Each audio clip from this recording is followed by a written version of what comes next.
Luke chapter 10, verse 25 to 37. This is the word of God. And behold, a lawyer stood up to put him to the test, saying, Teacher, what shall I do to inherit eternal life? He said to him, What is written in the law?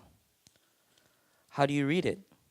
And he answered, You shall love the Lord your God with all your heart, and with all your soul, and with all your strength, and with all your mind, and your neighbor as yourself. And he said to him, You have answered correctly. Do this, and you will live. But he, desiring to justify himself, said to Jesus, And who is my neighbor? Jesus replied, A man was going down from Jerusalem to Jericho, and he fell among robbers, who stripped him and beat him and departed, leaving him half dead. Now by chance a priest was going down that road, and when he saw him, he passed by on the other side. So likewise a Levite, when he came to the place and saw him, passed by on the other side. But a Samaritan, as he journeyed, came to where he was, and when he saw him, he had compassion. He went to him and bound up his wounds, pouring on oil and wine. Then he set him on his own animal and brought him to an inn and took care of him. And the next day he took out two denarii and gave them to the innkeeper, saying, Take care of him, and whatever more you spend, I will repay you when I come back. Which of these three do you think proved to be a neighbor to the man who fell among the robbers? He said, The one who showed him mercy. And Jesus said to him, You go and do likewise. This is the reading of the word.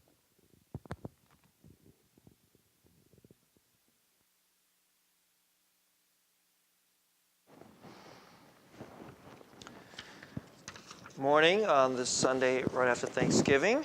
I trust that you didn't overeat too much, but of course I'm sure you did. I hope that you got a good deal a couple days ago or yesterday or whenever it is. I really generally don't do Black Friday shopping, but I actually did this Friday, and it was terrible. I was like, okay, we don't want to be doing that again anytime soon, but I'm sure in a few years I'll forget all about what a bad experience it was, and see a really great deal, and I got to go get it. Today, I wanted to talk about, I wanted to say something like that because we're going to talk about, it's not a fun, you notice, do you notice that this Mercy series, it's hard? You notice? It's hard. As I chew on these passages, they're not easy passages. They cut us to hard places, and they call us to things that may even feel impossible. And today we're going to talk about a hard subject too, which is how the call of mercy really makes us face our racism, actually. That's what we're going to talk about today. And so we're in part 8 of our series, and today we are going to look at this very famous parable, the parable of the Good Samaritan. It is only taught here in the Gospel of Luke. And it is an incredibly profound story. I could have probably done 4 or 5, maybe even 6 sermons on this passage. We could have probably just done this passage and done a whole series itself. But we're going to do 2. We'll do 2, and then this is part 8, and then we'll do part 9 of this series, also in this text, and then we'll close out the series after that. So today we're going to talk about particularly the first half of the story. But actually, most people don't quite realize this. Most people tend to think about the story. It's such a famous story that even non-Christians know this story. And it's a commonplace thing in the culture. Be a good Samaritan. Being a good Samaritan is somebody who comes along and does good deeds. Especially that seems kind of above and beyond the call of duty. That's what we mean by a good Samaritan. And we even non-Christians call somebody, this person was a good Samaritan. They did this thing that seemed like such a really good deed. But that's not what the passage is about. The passage is not really about doing good deeds. it's really not a passage about being a do-gooder at all.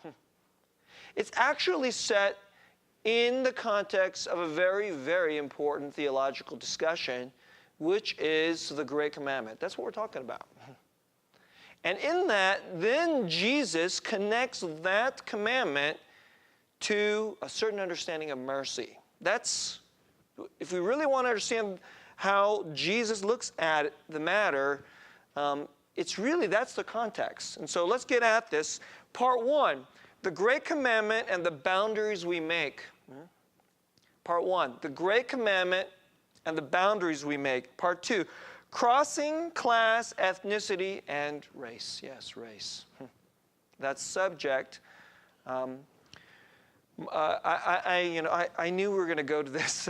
It was on there, and I even had this mark on my calendar. I'm going, great. In a time in our country, I mean, our country, we really have a hard time with this issue of race. And I knew we were going to be talking about this, and here we go. All right, so part two, crossing class, ethnicity, and race. And part three, loving God by loving our neighbors through mercy. Loving God by loving our neighbors through mercy. All right, part one. So the subject matter, he doesn't immediately jump into this thing. How are we going to be good people and take care of those people who are poor? There's so many people. It is, in one sense, it is such a commonplace understanding that Jesus is good to the poor. I mean, it's so commonplace that people, you go through the Bible. I really could pick almost, there's so many passages where Jesus heals a leper. Okay, then we can talk about that. That could be a sermon on mercy. Jesus heals the blind person. Jesus invites, allows prostitutes and tax collectors and other excluded and condemned people. He regularly lets Gentile sinners, so to speak, come to the table with him. This is such a commonplace thing, but here's the subject matter. So there's this person, a lawyer, but a lawyer, just quickly, a lawyer isn't necessarily what we may consider to be, I mean, they probably had some similar functions, but just a point about this society. In our society, a lawyer primarily handles either civil law or criminal law. And in our culture, we always think that, matters of civil, the government handles law matters. And when you are a lawyer, you have to deal with the government, and then you have to deal with plaintiffs and defendants. That's kind of how we tend to think.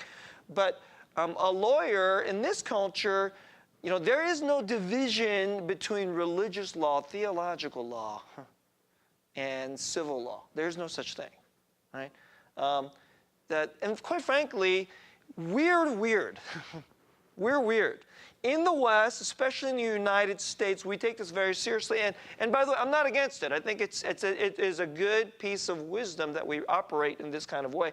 But it is normal all around the world and throughout history that what you believe about God and how your law works is all utterly intertwined. It's of one piece. And this is especially the case with Jews. And so we're talking about a person, a lawyer, could just be an expert on the law, and the expert on the law is really supposed to be an expert on theology. Not just an expert on civil or criminal law, but really an expert on theology. He's supposed to know his Bible. So we're talking about a person who really knows his Bible well, and he's here to test and sift Jesus. And then he says, "Teacher, what shall I do to inherit eternal life?" And that's the subject matter. You understand what we're talking about here? We're not just talking about how do you take care of somebody who's hurting on the street or someone who's poor in our community. Here, actually, the subject matter was salvation. And then Jesus turns the question and says, well, what's actually in the law? What's actually in the Torah? The law here doesn't just mean commandments. He's talking about the Torah, the book of Moses. The books of Moses that really hold incredible authority at this time. And then how do you read it? And then he actually gives a very profound answer. So instead of like listing out the 10 commandments and saying we're supposed to do this, he didn't say we're supposed to do ABCs and all these ABCs and XYZs and these are all the little acts of things that we're supposed to do and not do. He immediately cuts right to the core of the teaching of the Torah. And he goes to this discussion here. So there are three places in the four Gospels that this discussion comes up. This is one of them. And it also comes up in Matthew 22 and Mark 12. This is always the answer. Now I want to just stop for a moment. Most of you, if you grew up inside the church and you've been, you've been taught good biblical theology, what's at the core of the Bible is the gospel. What's at the core of the Bible is what Jesus has done for us. I mean, our church is all about that. What God sent his son, Jesus Christ, to do for us through his redemptive work on the cross, what we could not do for ourselves. We call this the gospel. And that is how salvation comes. Here, the subject matter of salvation, though, is about a commandment.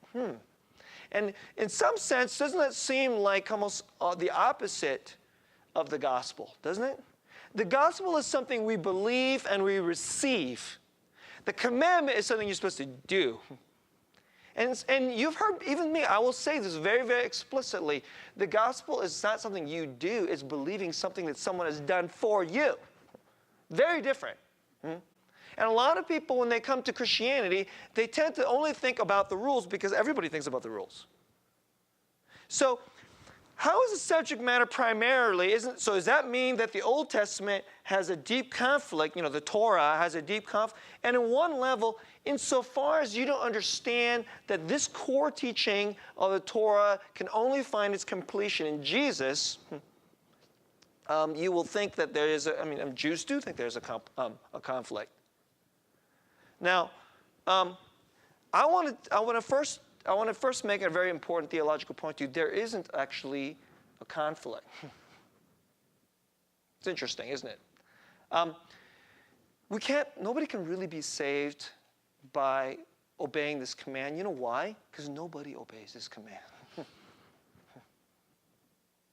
If this is the greatest command, love the Lord your God with all your heart. I mean, this is, by the way, this is Deuteronomy 6. He really does know the Torah. This isn't just laid out in one specific place. The love the Lord your God with all your heart, mind, soul, that's Deuteronomy 6. And then there's another important passage in Leviticus 19. That's where it's said, love your neighbor as yourself. Actually, there's an extensive discussion, and it starts with a point about mercy. It starts with, I've taught you guys this in an earlier portion, it's the practice of gleaning. That is, you can't reap your wheat all the way, your harvest all the way to the edge of the field. Some of it you're going to drop, and you're not supposed to go back for it. Why? Because you're supposed to be mindful to the poor.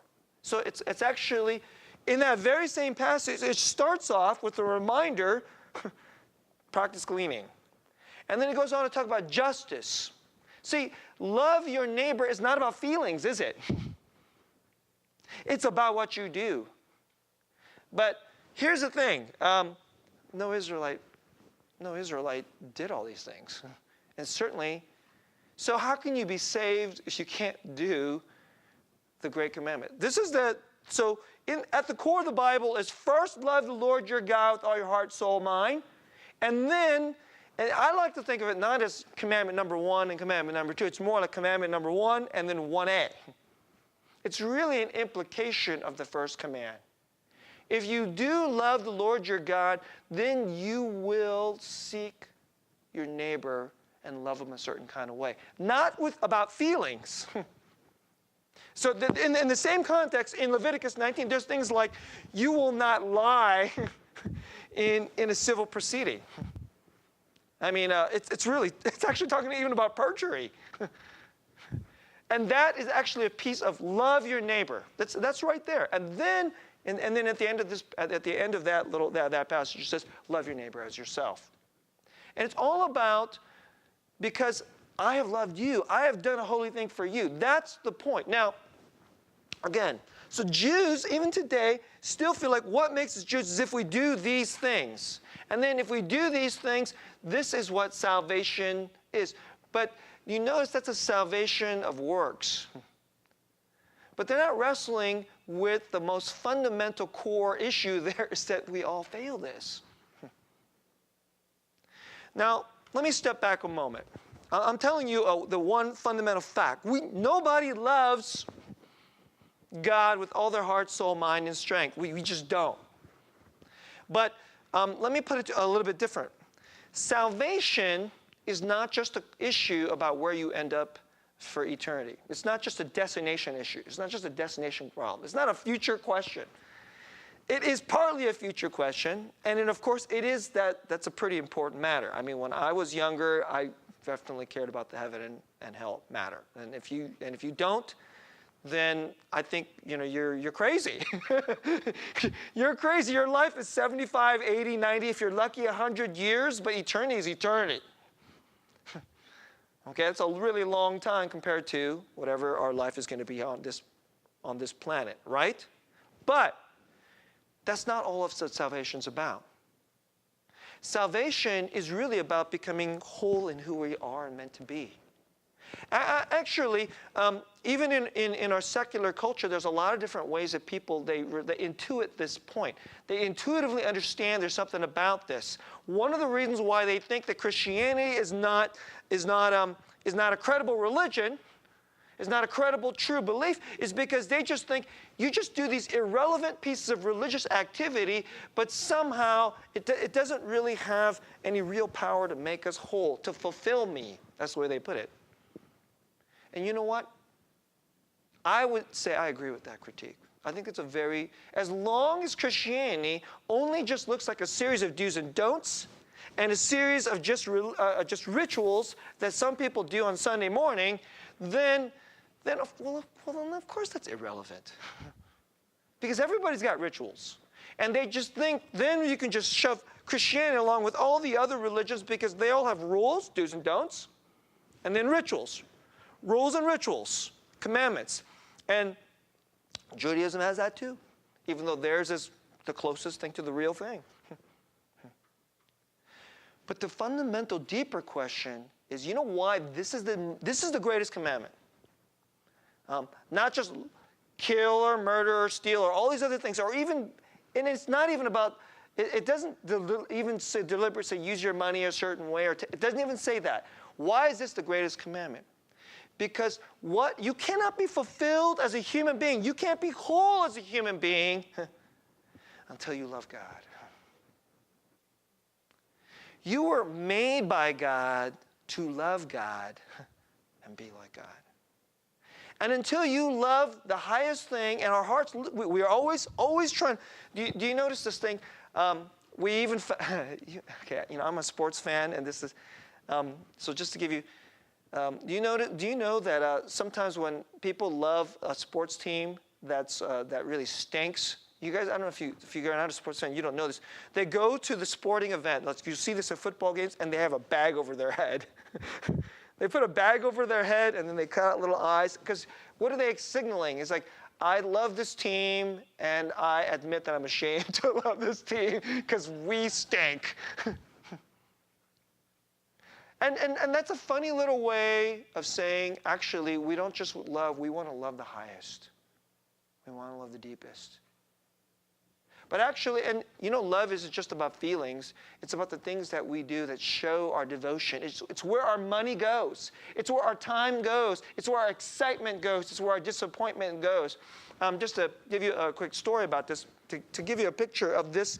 Sometimes when you see this thing, love the Lord your God, it just seems like a big, abstract religious point. It's not abstract at all. It's actually unbelievably practical.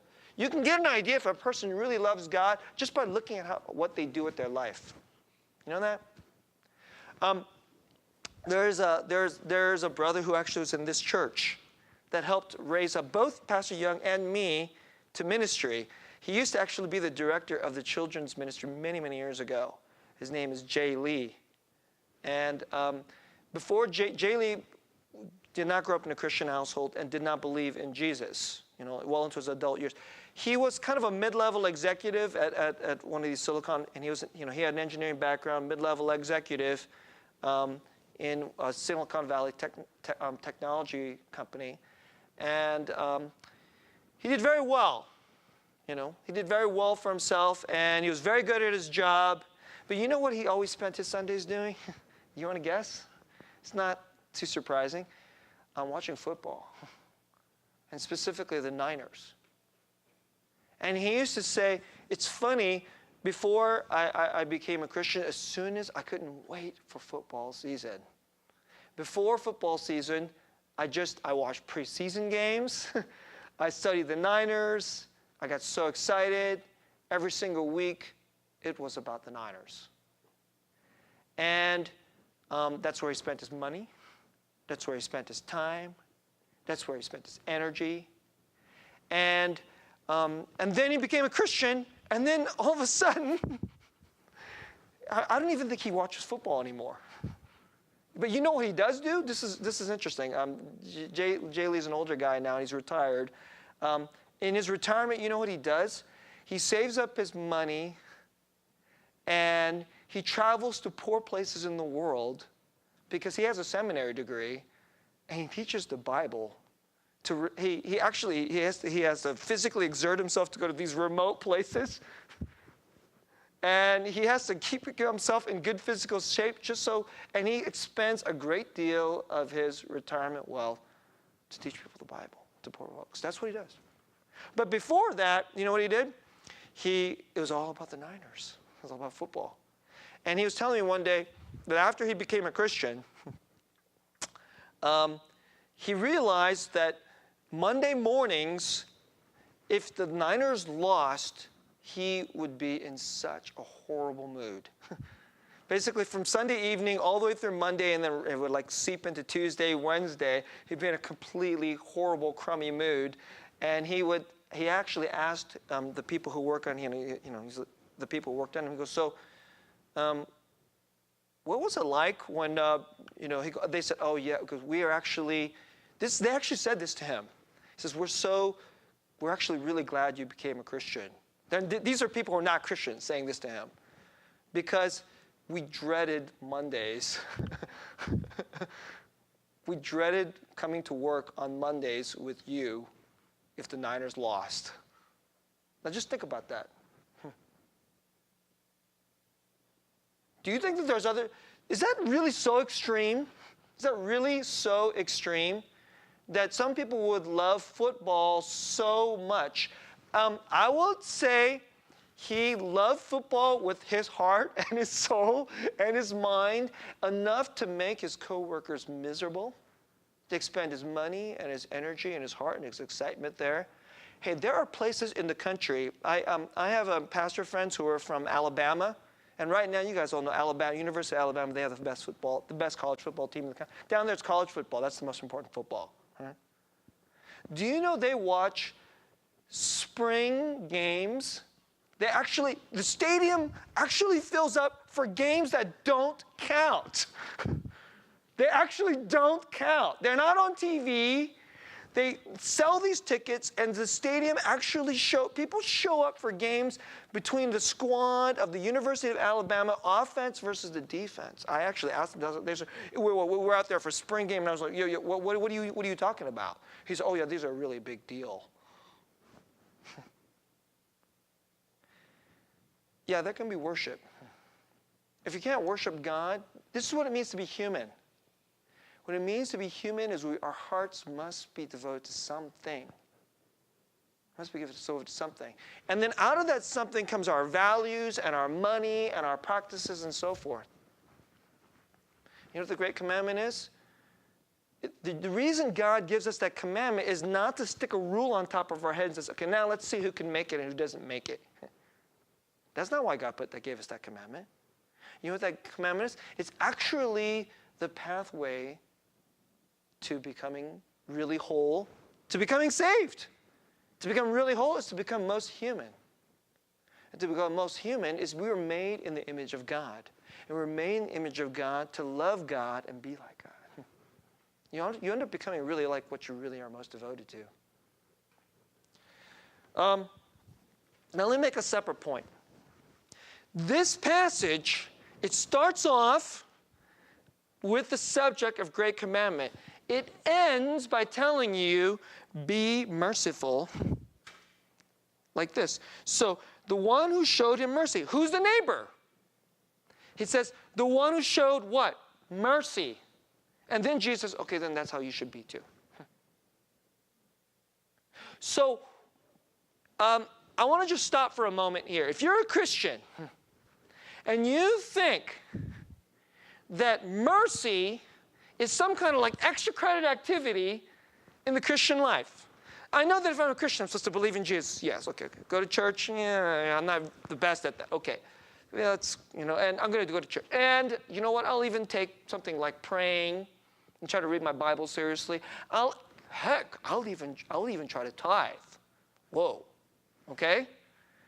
But like go to that place called Heritage Home and be around, like there was that woman in the video and she had tattoos and she was of a different race than me and she used to do crystal meth. I mean, okay, that's like extra credit stuff, okay?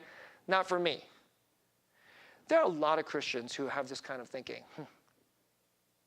That mercy is some kind of like extra credit, like something that only the super Christian, the really good Christians, like the pastors, the elders, the Mother Teresa type folks, that's what they do. But I'm just your general average run-of-the-mill, like average Christian, maybe even below average Christian, and I don't do these kinds of things. But if you're going to be really whole, do you notice that Jesus says that the command is love your neighbor as yourself. And then love your neighbor is what? It looks like this. It's mercy. That's part one. Let's go to part two. What does mercy look like? We're gonna, like I said, I'm gonna tackle this in 2 weeks. It has to do with race. It has to do with race. Mercy crosses poverty, socioeconomic, class, ethnicity, and race. Now, I pointed this out in our church. I don't know if you realize this. America, I don't know if it's uniquely this way. It's probably not uniquely this way, but it's especially this way. And the Bay Area is especially this way. If you have poor people, you don't live in the same neighborhood as them. If you live in India, and you're in a major city, do you know that neighborhood, the rich people are right there, and they have to walk through neighborhoods where they're like, not just kind of poor people, not just somewhat less poorer than me. We're talking dirt poor people. You've watched movies. Ever watched Slumdog Millionaire? It's kind of like, if you're an American, that's a shocking movie to see. Because you'll just see what an Indian city looks like, and just complete dirt poor poverty. Kids, who beg on the street, and then who have to do their bathroom business in the river and so forth, and outhouses, and then really rich people. They're all just mixed right in there together. But that's not how we do things in America. In America, we live in these neighborhoods, and and the most desirable neighborhoods are the neighborhoods where there are no poor people. And the most desirable neighborhoods are preferably less desirable people of certain skin colors don't live in your neighborhood. And, it gets even worse. We even have something called gated communities. And in the gated community, the people who don't belong, you have to make a certain amount of money to live in a house in that community. You can't even get into that community because there's literally a guard in the gate, and you can't get through that gate if you don't belong in that community. So there can't even be beggars and so-called undesirable. That's how we do things in America. But actually, this is completely normal. In the human heart, this story, the Good Samaritan story, everybody tends to think of it as a nice Sunday school story. If you grew up in church, you know the story, right? You're taught this as a kid. I was taught this multiple times as a kid. I'm thinking of most of the times that when I was taught this, it wasn't taught with any gospel. It was all just taught, just be a do-good person like this person. It's completely wrong. This is not a nice piece of do-good religion. It's actually unbelievably, explosively controversial and offensive. It is, look, Jesus is not, you want to know why they killed Jesus? Because he told stories like this. So a quick picture. Jesus immediately, he's just blowing up the race divisions that's inside this culture. If you think, to try to get a feel for this passage, I mean, try to imagine if you were white and you lived in the South and you knew your neighbors belonged to the Ku Klux Klan. Heck, maybe your dad belonged to the Ku Klux Klan. And you met this guy, Jesus, and he goes, well, let me tell you a story. There was a guy who's from our local church, and he went through that neighborhood, and he got beaten up by robbers. And then the local pastor came along, saw him dying on the street, and he decides to go walk around to the other side of the street. And then the good elder, you know, he's a nice lawyer and makes good money, and everybody respects him and thinks he's a good, godly person. He, you know, of course, and they're both white. They walked around to the other side of the street. And then a black guy came along, one that we find kind of scary and we don't like, and we always avoid them, and they live on the other side of town, and that's where we like them. He came along and did this. That's kind of like this. Can you imagine? Just try to think about this. If that story was told, like in the 19th century, or like in the 1950s, pre-civil rights, Martin Luther King, what would that have done? If someone told that story, well, I mean, are you kidding? That would have just set off the whole church. That's a great way to empty the church or get the church to try to lynch you. This is what Jesus is doing. In this time, Jews live in Galilee. That's to the north.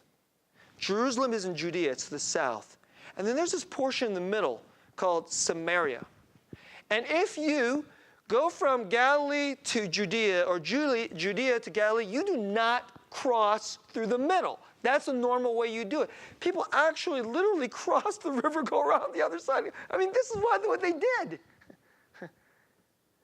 I mean, and you're saying, gosh, how could they be so racist? Really?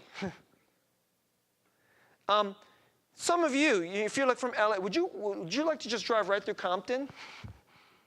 Is that the way you want to go through it? I want to go from this neighborhood. Oh, what's between this neighborhood and that side over there? Let's just go through Compton. Let's walk through Compton. Today, you don't even, many of us go, oh, well, let's drive through Compton. Or years ago, my wife and I took a wrong turn while walking in the middle of New York City, and we ended up in Harlem. And my wife said, walk faster. And I said, oh, all of a sudden, everyone is black. You know what? People don't do that, especially for a long, long period of time. And let me tell you something else about this. Samaritan Jews don't look different. This is interesting. Racism isn't even about skin color. You know that? Race isn't even about skin color. My pastor friend that many of you guys know, J.P. Samuel, he had an occasion once to preach in front of a church that was filled with Hutus and Tutsis. You ever heard this? In Rwanda, they had this civil war many years in the 90s. And they had two tribes, and one essentially tried to commit genocide against the other, Hutus and Tutsis. I don't know which, I can't remember which one was trying to slaughter the other. But this is what, and J.P. Samuel said he was in this church filled with Hutus and Tutsis, and he says, if you don't know who is a Hutu or a Tutsi, you can't tell. They look exactly the same. That's what he says. He just said, how could these people try to murder? They look exactly the same. You know what? That's the way it is with Jews and Samaritans. If you just looked at their face, they wouldn't look. Years ago when I was in college, you know, in America, we think racism is always about you have to look different. That's one of the most obvious ways we can hate others. They look different. But they don't have to. They just have to be not one of us. That's it. They just don't have to be one of us. As soon as you put them in a category, me and you, we put them in a category, there's one of us, and then not one of us. That's all it takes. As soon as they're in that category, you know what we tend to do? They're not our neighbor. They're not the ones that we're going to do good for. And if we're going to take mercy seriously, you know what Jesus is saying? You can't do that. This is the challenge I want to offer you today.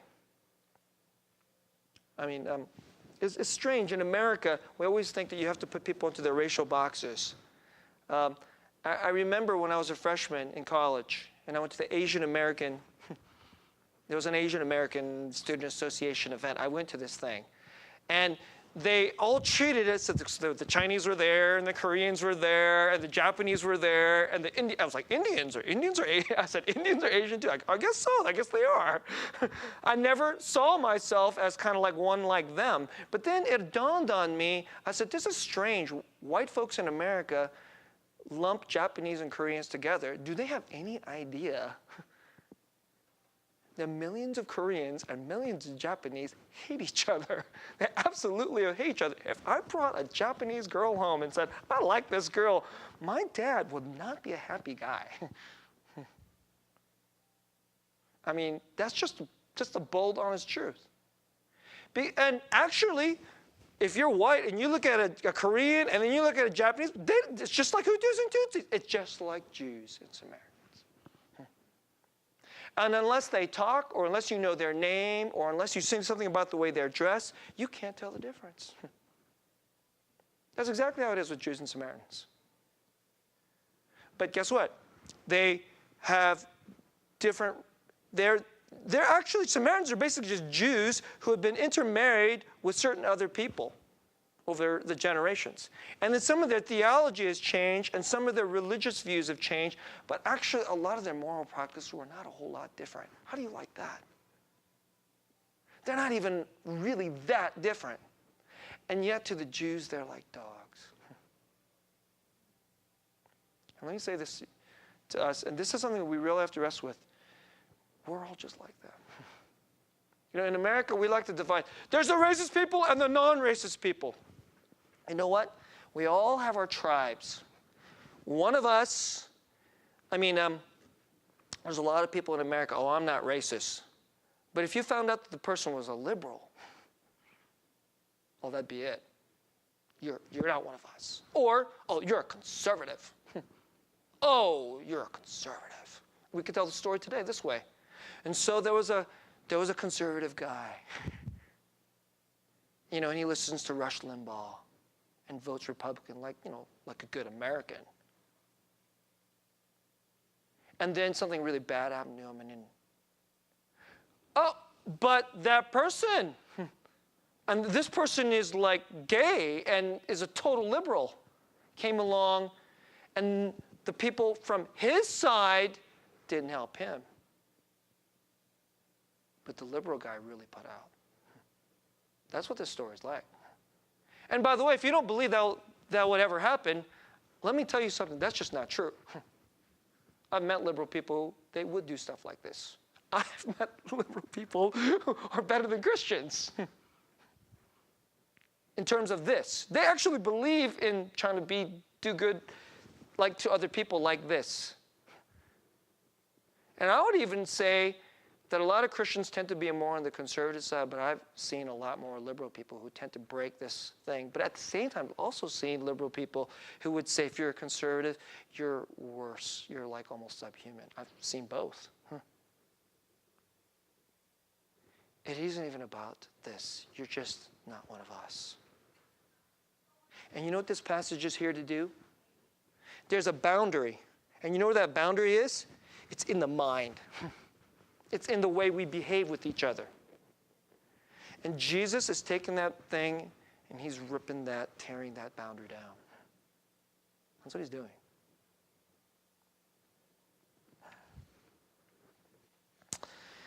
Let me close this message. You know, it's hard. We are here to love God. You know how you love God? Oh, by going to church. That's one way. Nobody can really love God because we always love football more, or money more, or my comfort more, or my tribe and my comfort zone more. Because this thing, trying to show mercy, if you're really going to show mercy, guess what? You have to face racism. Not the racism that's out there. I'm not racist and they're... No, your own. And there's nobody who's not. Me too. And I don't know how you react. I don't know how you react. You know, we watched, a couple weeks ago, we watched that movie. You know, we're going to go to this wonderful ministry that helps single mothers have their babies. And it's called Heritage Home. We're going to go to that next week. And we saw that video. And, you know, they're a different race. Some of the women had tattoos, piercings, that kind of thing. And we all have to face these prejudices, and it's not easy. If you're going to do mercy, you have to look not with, like, immediately with your comfort zone. I think the thing I really want to say to you is, will you do mercy not because you're being a good person, or even because you're supposed to? Because you see, brothers and sisters, you are already forgiven. Jesus loved God with all his heart, soul, mind, and strength, and loved his neighbor as ourselves. We didn't. He did that for us. That's why it's a good news. But in healing us, he did that so he can make us most human. You know, the most human person ever in is Jesus. And don't show mercy, not so much because you have to, not because you are trying to be saved and earn your salvation, because you already have been saved. And part of being saved is to become most human. Like the person who is the most utterly, the most human person was the most alien person to being human because he was God. And so, this person came in, he saw people that were not like him. They were dirtier, they were more evil, they followed the wrong theology, the wrong religion, they were a different kind, and yes, they hated him too. They had prejudice against him because he was weird and he was different, and they hated him. And he said things and had a value system that was different. And they hated him so much, they rejected him and they crucified him. And you know what? If you and I were there, that's what we would have done. But instead of saying, no, you're not like one of us, and rejecting us, he said, actually, I will come to you when you are most hurting, when you have been robbed. You know, this is a strange thing. The devil robbed us of our deepest humanity, and then we decided to be complicit with the devil, and then we rob ourselves of our God-given right to be human and become divine. And every day when we choose some other thing to love and be most devoted to, we're killing ourselves and we're robbing ourselves. And instead, Jesus came and he said, you're destroying yourself. The devil is destroying you. You're treating each other like trash. And I will come. And I will cover your nakedness. And I will wash you with my blood, more than 2 denarii, which is actually a pretty good chunk of money. And Jesus came to love us this way. And brothers and sisters, I want to say to you, urge you toward mercy this way. Not if God himself would love us through mercy. Is it so much to ask that we would take steps to become more human and to love Jesus? Please don't go to Heritage Home or give to the poor or take steps toward mercy and all these things because we're a good person, or you're going to even try to be a good Samaritan. But because we were loved by one who was even better than the Good Samaritan. Someone showed you mercy. Would you love him? And in loving him, take steps to love our neighbors who aren't like us, outside of our tribe, and show them mercy the way he has showed us mercy. Let's pray.